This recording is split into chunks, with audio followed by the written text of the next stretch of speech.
Hai, masih bersama saya Mr. G bicara. Tentu saja bicara tentang kebenaran berdasarkan fakta, data, dan realita. Tidak ada yang paling heboh dalam kasus perceraian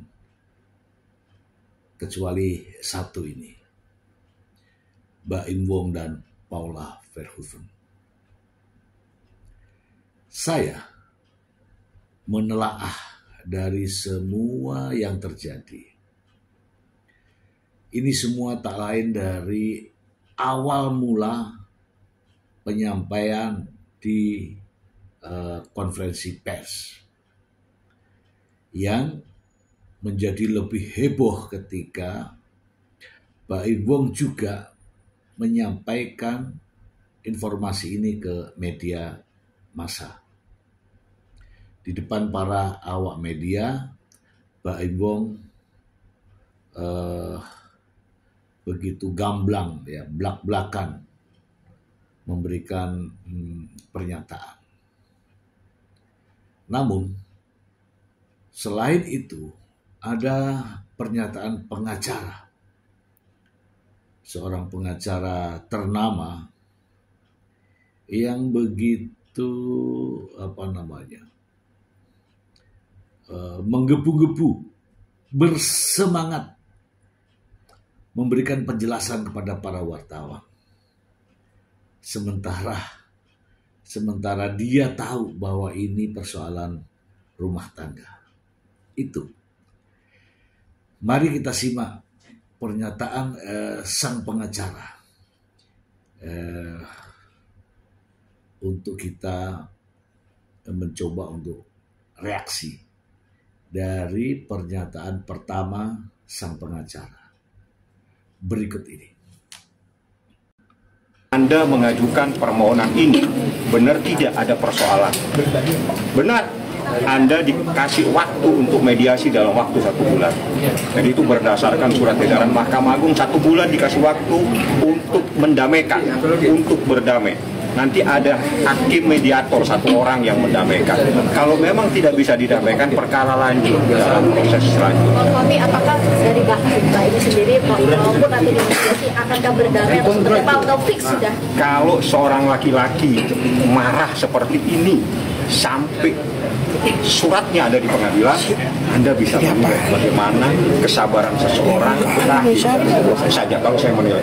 Karena saya begitu saya ditelepon, diceritakan, saya juga kaget, tapi saya nggak boleh ceritakan. Sabar sekali itu manusia. Bang, berarti berapa lama keluar dari rumah, dari kapan mungkin? Kalau keluar dari rumah secara resmi itu seingat saya sudah 7 bulan yang lalu. Persoalan yang paling krusial itu setahun November.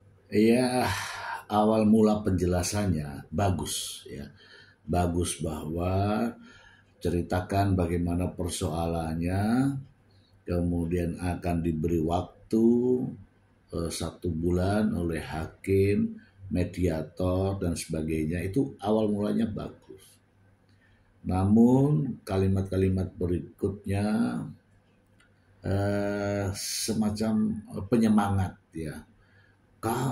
Ini anak, ini laki, ini sabar sekali ini, gitu ya. Kemudian kalau laki-laki, ya kan, kalau laki-laki sudah seperti ini sangat sabar begitu, sehingga ya kalau dalam bahasa saya kompor lah, ya, kata-kata yang mengompori, gitu ya, yang tidak sepatutnya untuk diucapkan. Gitu. Mari kita simak lagi berikut ini. November kira-kira 2023 dia sempat ke satu tempat, dia mau kembalikan, disuruh kasih kesempatan. Saya mencoba untuk memperbaiki semuanya, tapi tidak bisa diperbaiki. Semakin hari semakin sakit. apalagi begitu dia tahu sakitnya luar biasa. Bang, bukti-bukti itu laki-laki itu sudah dengan baik, apakah hubungan pertemanan kah, rekan kerja? Dia sudah nyampaikan. Kalau orang terdekat itu berarti apa? Dia bukan rekan kerja, teman. Saya nggak tahu temannya seperti apa. Saya tidak punya hak menjawab. Nanti Anda bisa tanyakan. Yang jelas persoalannya itu. Yang saya katakan berkali-kali, ini sangat menyakitkan, tapi ini harus dilalui, harus dilakukan, karena ini tidak boleh menimbulkan penderitaan terus-menerus terhadap Muhammad Ibrahim alias Baim. Bang, bukti-bukti perselingkuhannya seperti apa, Bang? Itu nanti di pengadilan, saya nggak boleh sampaikan. Tapi Nampak jelas ya.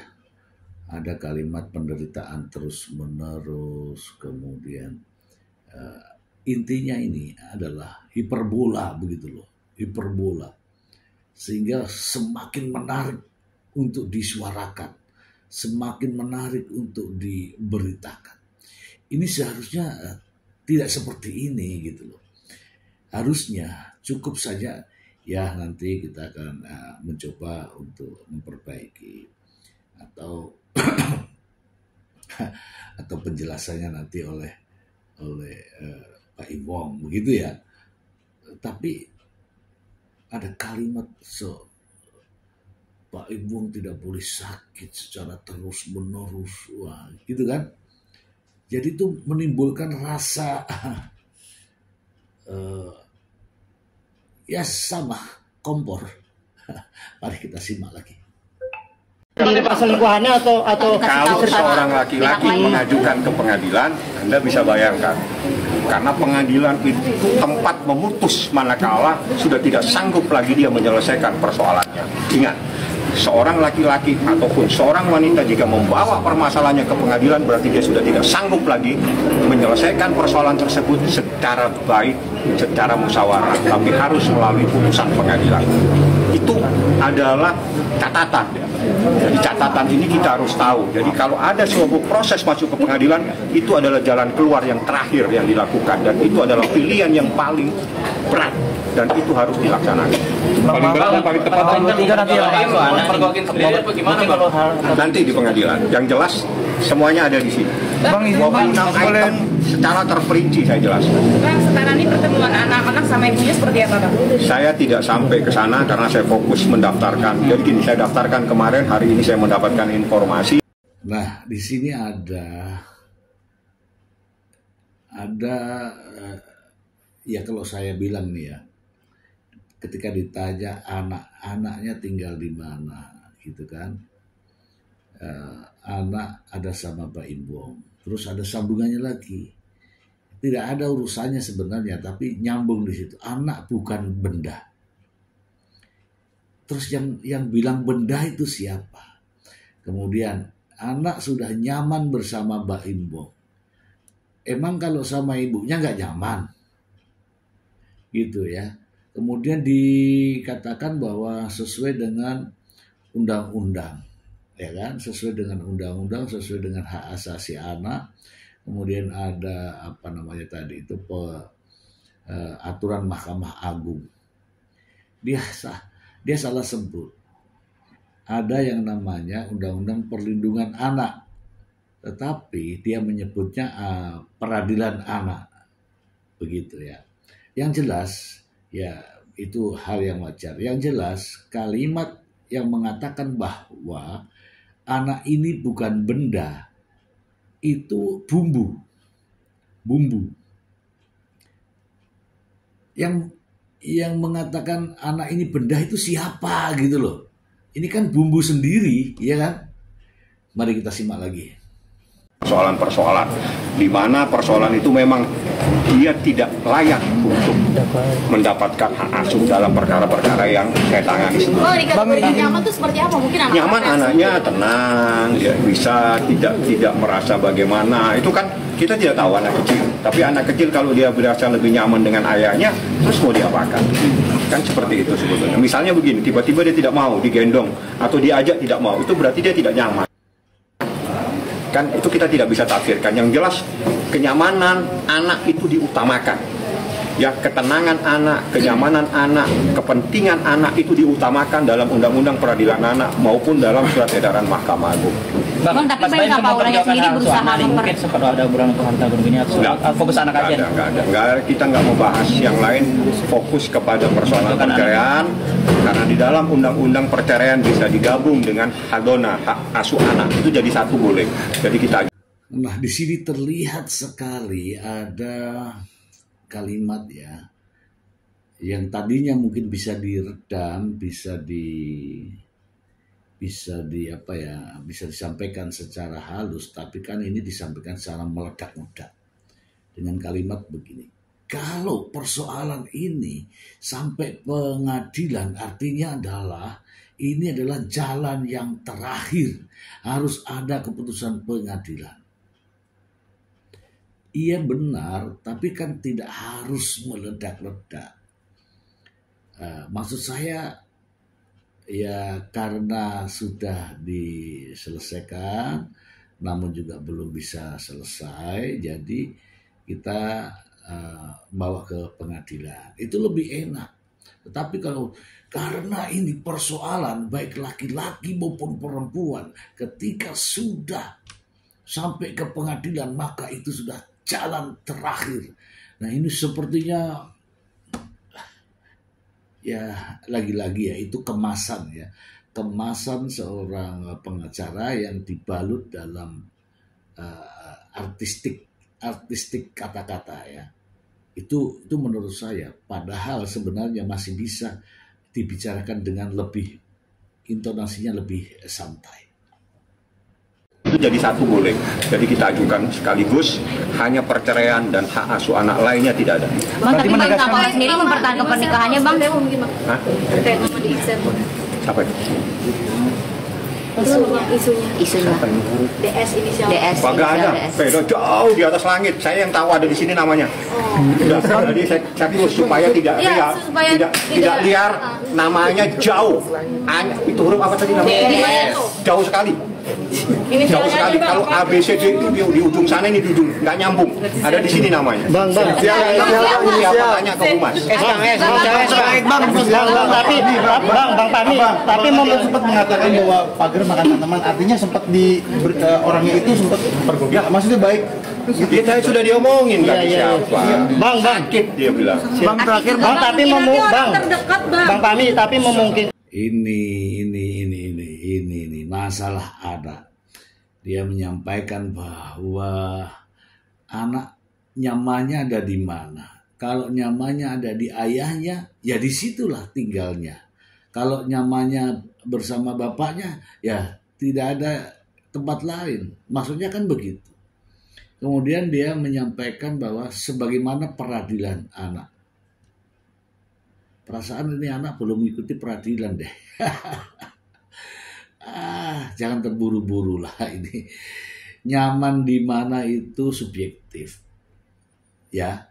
Jadi tidak bisa bilang sama Baim nyaman, belum tentu karena nggak dibandingkan dengan sama Paula lebih nyaman. Ini juga menghakimi sendiri ya. Nah, ini saya baru ulas ini menghakimi sendiri ini. Ya saya pikir nggak boleh juga seperti itu ya kan. Ya harusnya kita menyodorkan fakta-fakta yang dibutuhkan oleh persidangan. Apapun keputusannya persidangan, itulah yang kita terima gitu harusnya. Tapi kalau sudah menjustis yang nyaman di tempat ayahnya, yang nyaman di tempat Baim Bong, yang nyaman di sini, itu artinya apa? Sudah menggiring opini bahwa anak-anaknya akan di Baim Bong dengan segala macam cara gitu ya. Ya, mari kita simak lagi.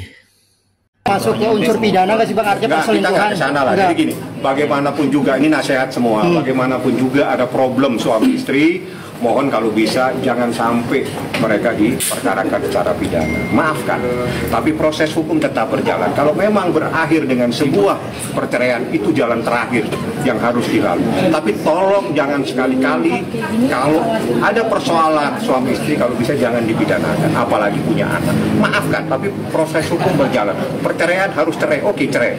tapi jangan sampai kita masuk ke hal-hal yang itu juga akan merembet pada anaknya di kemudian hari. Bang, terakhir Bang, diserahkan dan ada dokumen. Ada di pengadilan. Apa aja bukti berupa? Nggak boleh, bukti sidangnya belum, nanti kok sidang nggak ikut jadi. Nanti tanggal 23 ya Bang, fix ya Bang. 23 sidang pertama. Kalau sidang pertama, Baim pasti hadir. Karena Baim nanti ditanya, benar tidak Anda mengajukan? Takutnya itu bukan keinginannya dia. Itu kelebihan dari proses hukum dalam proses perceraian. Karena perceraian adalah persoalan pribadi. Ditanya, benar tidak Anda? Ya ini dicampur-campur ini ya, dicampur-campur. Kenyamanan anak itu dilihat dari saya ini. Penjelasannya mungkin kalau wartawan mungkin kok peradilan anak, terkait dengan peradilan anak, begini saya menyampaikan ya, bahwa hak asuh anak ini harusnya dibacakan juga.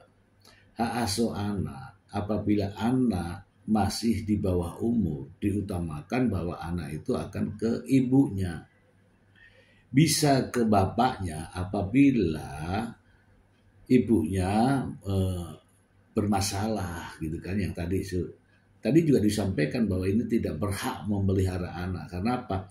Menganggap bahwa tuduhan selingkuh itu gitu kan. Jadi ada faktor yang hak asuh anak bisa jatuh ke bapaknya. Yang pertama itu perilaku buruk ya kan. Yang kedua itu sedang dalam persoalan hukum. Dan yang ketiga masalah finansial gitu. Saya membahas ini sebenarnya sudah lama saya ingin sampaikan. Pengacara ini sering tampil di media apapun alasannya, tapi ini masalah keluarga gitu, masalah rumah tangga, apalagi ini masalah rumah tangga seorang public figure gitu loh. Dan menjadi ramai persoalan ini, dan ini menjadi yang paling heboh perceraian artis. Ya ini karena apa? Karena si pengacaranya terus memberikan statement di berbagai media. Ini adalah persoalan pribadi. Ditanya, benar tidak Anda mengajukan ini? Benar tidak ada persoalan.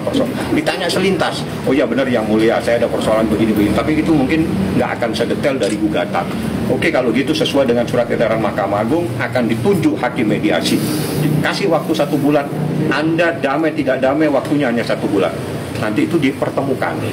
Nah, pada saat dipertemukan saya pun harus keluar dari ruangan saat mediasi, di mana yang bertemu hanya mereka berdua. Bagaimana dibicarakan, silakan antara suami istri yang akan membahas itu. Saya lawyernya tidak boleh masuk.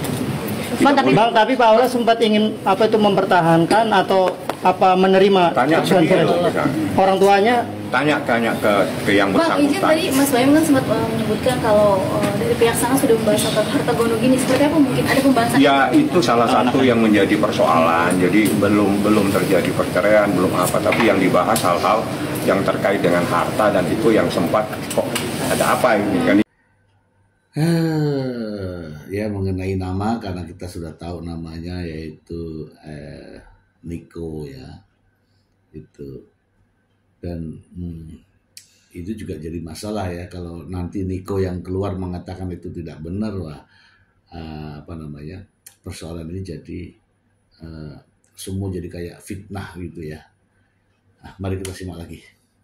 Perceraian belum apa, tapi yang dibahas hal-hal yang terkait dengan harta, dan itu yang sempat kok ada apa ini kan, itu pertanyaan.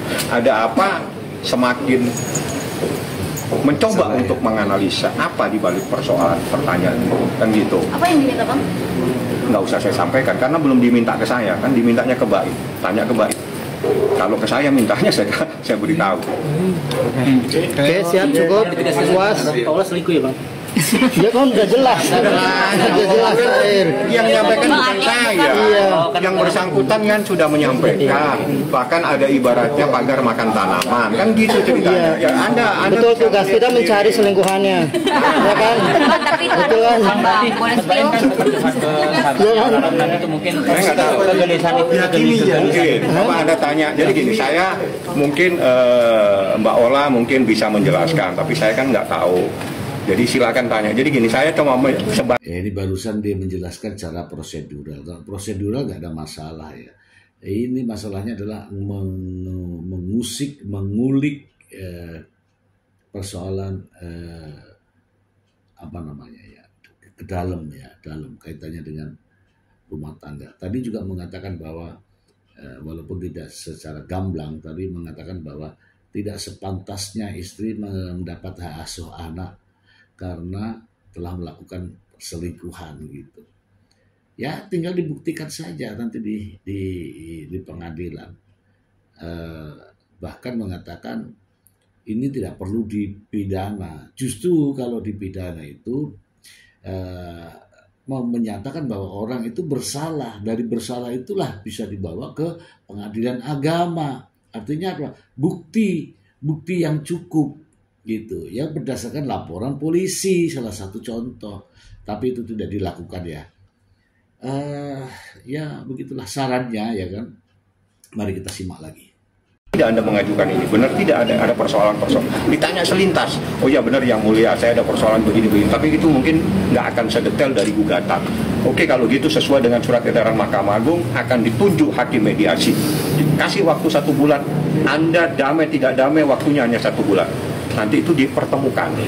Nah, pada saat dipertemukan saya pun harus keluar dari ruangan saat mediasi, di mana yang bertemu hanya mereka berdua. Bagaimana dibicarakan silakan antara suami istri yang akan membahas itu. Saya lawyernya tidak boleh masuk. Bang, Tapi Pak Aula sempat ingin mempertahankan atau menerima Tanya keputusan ke orang tuanya. Tanya ke yang Bang, izin bersangkutan. tadi Mas Baim kan sempat menyebutkan kalau dari pihak sana sudah membahas tentang harta gono gini. Seperti apa mungkin ada pembahasan? Ya itu salah satu yang menjadi persoalan. Jadi belum terjadi perceraian, belum apa. Tapi yang dibahas hal-hal yang terkait dengan harta, dan itu yang sempat kok ada apa ini, kan itu pertanyaan. Ada apa, semakin mencoba untuk menganalisa apa di balik persoalan pertanyaan itu, kan gitu. Apa yang diminta Bang? Nggak usah saya sampaikan karena belum diminta ke saya, kan dimintanya ke Baik, tanya ke Baik. Kalau ke saya mintanya saya beritahu. Oke, siap, cukup, puas. Pak Aula selingkuh ya Bang? Ya kan udah jelas. Udah jelas air. Yang menyampaikan bukan saya. Iya. Yang bersangkutan kan sudah menyampaikan.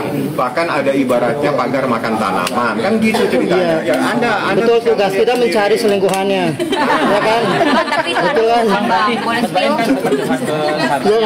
Itu mungkin saya nggak tahu. kegelisahan itu Mungkin. Apa Anda tanya? Jadi gini, saya mungkin Mbak Ola mungkin bisa menjelaskan, tapi saya kan nggak tahu.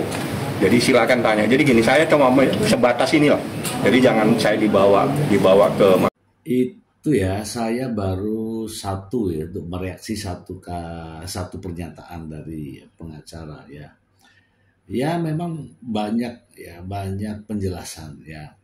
Yang menurut dia mungkin itu benar, tapi secara etika ini karena ini adalah masalah rumah tangga, jadi cukuplah poin-poinnya. Tapi kan ini secara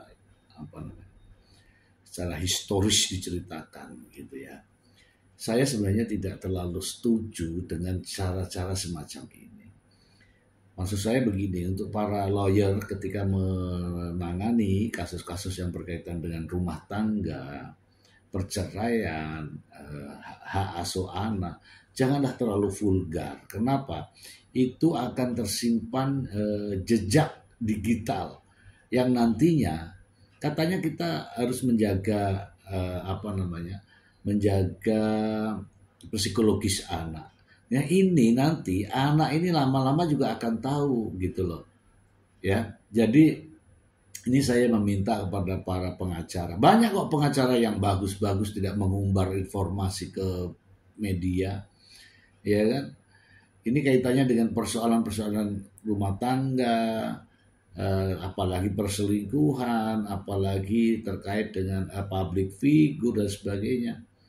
Harus bisa mana yang saya harus keluarkan, mana yang tidak dikeluarkan.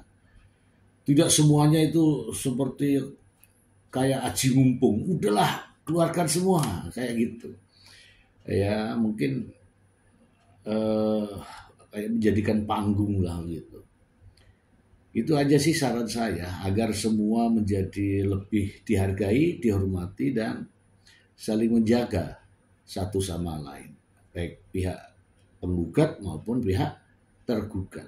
Ya kalau mau saling membongkar aib, ya yang jelas ini akan ada namanya tidak sehat, ya kan? Ya nggak usah dibongkar-bongkar, cukup mengatakan ya sedang ada persoalan, sementara kita ajukan ke pengadilan, itu aja udah. Saya kira gitu sih ya, karena sudah lama sebenarnya saya ingin reaksi ini, tapi baru ada kesempatan. Semoga bermanfaat.